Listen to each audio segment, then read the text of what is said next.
Naming your startup. A couple years ago, my family put an offer in on a beach house on the west side of Florida. We spent 2 or 3 hours brainstorming the name for this Airbnb. We came up with Sunset Escape. We love the name because in this particular beach house, there are killer sunsets. It faces the Gulf of Mexico. So we had a benefit that we wanted to impart in the name. Another is descriptive. We have a company called paw.com. Well, guess what it does?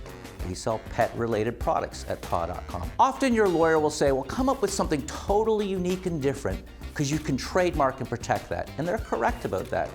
Think about names like Xerox or my friend's company, Zendu. Completely doesn't really mean anything, but absolutely unique and different, and you can trademark it.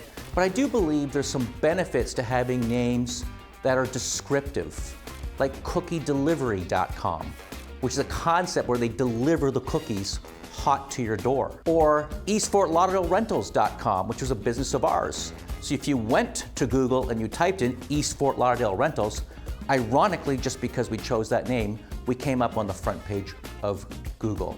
The last thing I will say is, and this is a very expensive lesson, is go check your trademark. You can search for the TESS database or the Nuance database in Canada, the TESS in the United States, and within seconds find out if somebody owns your name. Unfortunately, a startup that I was working with had spent 2 years on a name, only to check the database 2 years later and find out that a Fortune 500 company had the trademark on that name in his industry. Well, they had to change their name. That cost a lot of Google juice, and it really put the company back. They did come up with a good name, and the company's thriving today.